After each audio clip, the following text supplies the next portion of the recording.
مطیع جان کو نہیں اٹھایا جانا چاہیے تھا اور فیئر ٹرائل کرو، شیر بنو۔ یہ جتنے لوگ جو بغیر کسی وجہ کے الزام لگاتے ہیں یہ چوہے ہوا کرتے ہیں۔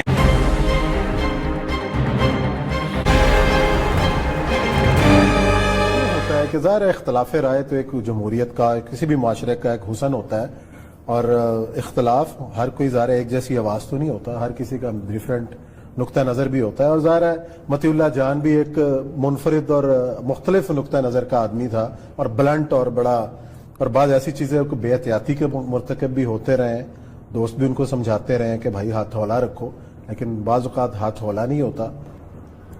بہت سارے ایسے چینل ہوں گے جو خاص آدمی کو نہیں آنے دیں کہ نہیں ہم نہیں آنے دیتے۔ آپ تو خود فریڈم سیشن کو روکتے ہیں۔ نہیں، آپ اس کی مثال آپ بھی، میں خود ذاتی طور پر مثال ہوں، میں ذاتی طور پر مثال ہوں۔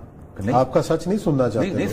لیکن نہیں سننا چاہتے، مرضی ان کی نہیں سننا۔ میں نے کبھی اس پہ اعتراض بھی نہیں کیا، آپ کی پالیسی ہے۔ آپ نے ایک مطیع اللہ جان کا معاملہ یہ ہے کہ مطیع اللہ جان چونکہ صحافی ہے اور میں اور آپ اس کی ڈسکشن کر رہے ہیں، یہ جو روش ہے پاکستان کے اندر لوگوں کو غائب کرنے کی، یہ لوگوں کو یہ اب شروع ہوئی ہے۔ اصل مسئلہ یہ ہے کہ مطیع اللہ جان جو ہے، میں تو ذاتی طور پر سمجھتا ہوں کہ مطیع اللہ جان کو نہیں اٹھایا جانا چاہیے تھا، اور مجھے بھی نہیں اٹھانا جانا چاہیے، کسی اور کو بھی نہیں اٹھانا چاہیے، کیونکہ اس کی وجہ یہ ہے کہ آپ اس کی ایک بنیادی وجہ ہے کہ میرا اللہ اور میرا رسول اس کی اجازت نہیں دیتا۔ کوئی تصور ہی نہیں ہے مسنگ پرسنز کا، یا اس کو free trial and fair trial اسلام کا بنیادی حق۔ بالکل صحیح۔ سیدنا علی کا فقرہ میں آپ کو سناتا ہوں کہ اگر 100 گناہگار بھی چھوڑنے پڑ جائیں تو ایک بے گناہ کو سزا نہیں ہونی چاہیے۔ کتنا بڑا فقرہ ہے، میکسم آف لا ہے۔ اسی میکسم آف لا کے اوپر آپ کا پورا قانون کھڑا ہے۔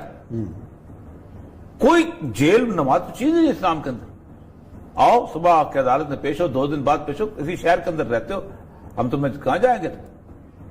یہ جو کل ہم ڈسکشن کر رہے تھے سعد رفیق والے فیصلے کے اوپر کہ آپ ایک نون آدمی کو بغیر کسی وجہ کے جیل میں ڈال رکھتے ہیں۔ ایسی کئی مثالیں، میر شکیل الرحمان کی مثال کہ بھی آج 150 دن۔ تو اس کا مطلب یہ ہے کہ پاکستان کی یہ تمام جتنی بھی چیزیں ہیں یہ ایک گفتگو ہے، سپیچ ہے، سپریم کورٹ کی بھی سپیچ ہے۔ کل ہم نے 40 دفعہ کا فیصلہ پڑھ لیا، میں نے بھی کل کہہ دیا جی تاریخ مرتب ہو رہی ہے، وہ تاریخ تو مرتب ہوتی رہتی ہے، but what you are doing.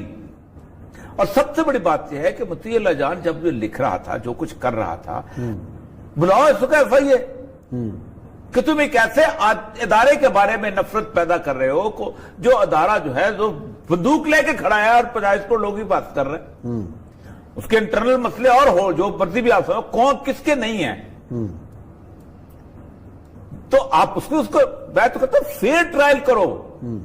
Pakistan کے اندر ہزاروں ویب سائٹ ایسی چل رہی ہیں جو رسول اکرم صلی اللہ علیہ وسلم کی توہین کرتی ہیں، جو صحابہ کی توہین کرتی ہیں، جو امہات المومنین کی توہین کرتی ہیں، جو اہل بیت و اطہار کی توہین کرتی ہیں، کوئی ایکشن نہیں ہوتا، کوئی ایکشن نہیں ہوتا۔ لاؤ کٹہرے میں کھڑا کرو، قانون موجود نہیں ہے۔ آپ کیا سمجھتے ہو کہ مجھے ایک بندہ ہرٹ کرتا ہے، میرے پاس پاکستان کا قانون موجود ہے، میں کہہ سکتا ہوں کہ مجھے اس بندے نے ہرٹ کیا ہے اور میں اس کو ڈیمیجز کلیم کرتا ہوں، اس کو لاؤ کھڑا کرو، شیر بنو۔ یہ جتنے لوگ جو بغیر کسی وجہ کے الزام لگاتے ہیں یہ چوہے ہوا کرتے ہیں، اگر واقعی بغیر کسی وجہ کے الزام، اور اگر بغیر کسی وجہ تو وہ شیر اور آپ چوہے ہو جاتے ہیں۔ مطیع اللہ جان کی گرفتاری بنیادی طور پر میں اس کی حمایت کروں گا، اگرچہ کہ ابھی تو گرفتاری کا کچھ نہیں کہہ سکتا، ابھی تو اغوا ہے۔ مسئلہ سارا یہ نہیں ہے، مسئلہ یہ ہے کہ اگرچہ کہ یہ ساری آوازیں خاموش نہیں ہیں کہ جس وقت نوید بٹ کی بیوی جو تھی وہ عدالت کے اندر گھومتی ہوتی تھی اور کہتی کہ میرا میاں جو ہے مسنگ پرسن ہے، اس کو ڈھونڈ کے لا دو، اور بہت سارے آمنہ مسعود جنجوعہ دیکھ لیں، آمنہ مسعود جنجوعہ۔ پھر جب بیچارے جو ڈاکٹر افتخار ہوتے تھے یہ تو بندوق بھی نہیں اٹھاتے تھے۔ لیکن میں یہاں کہوں گا کہ مطیع اللہ جان کے لیے آواز اٹھانے والوں، اس پاکستان میں ایک ایسا وقت بھی مختلف شہروں پہ آیا تھا کہ نماز پڑھانے کے لیے امام مسجد نہیں ملتے تھے، اتنے امام مسجد اٹھا لیے گئے تھے۔ ایسی ہیومن رائٹ ایکٹیوسٹ کو جانتا ہوں، میں ایک ہیومن رائٹ ایکٹیوسٹ کو جانتا ہوں کہ جس کی بیٹے نے اس کی مرضی کے خلاف شادی کر لی تھی، اور جب تک اس نے اپنی بہو کو طلاق نہیں دلوائی اس وقت تک بہت بڑا نام ہے، چین سے نہیں بیٹھی۔ یہ اصل ایشو کا ہے. مطیع جان کنڈیمیبل ایکٹ, ٹوٹلی کنڈیمیبل ایکٹ. لیکن کیا مطیع جان جو ہے وہ اس وجہ سے گیا ہے کہ وہ آزادی اظہار کر رہا تھا؟ بہت بڑا ایشو ہے. مطیع جان دو اداروں کی کشمکش کے اندر ایک جگہ جلتی پہ آگ اور تیل لگانے کے کام میں گیا ہے.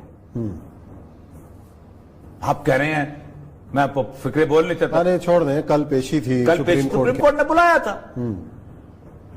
آپ نے سپریم کورٹ کے, پاکستان کے پوری سپریم کورٹ کے اب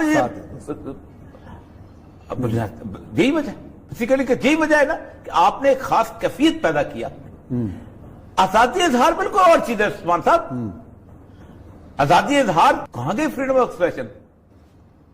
اس کا مطلب یہ ہے کہ یہ جو سارے آج نعرے لگا رہے ہیں صحافی بیٹھ کے مل کے سارا کچھ, ان کو سوچنا چاہیے کہ اس پاکستان کے اندر ایک طے کرو یار بیٹھ کے کہ ہم میں سے کوئی کل گرفتار نہ ہو, خواہ وہ اللہ کو ماننے والا ہو یا اللہ کو نہ ماننے والا ہو. اللہ کو نہ ماننے والے کو بھی اس دنیا میں زندہ رہنے کا حق ہے, اس لیے کہ اس کو اس اللہ نے پیدا کیا اور اس کو اللہ نے زندگی دی ہے.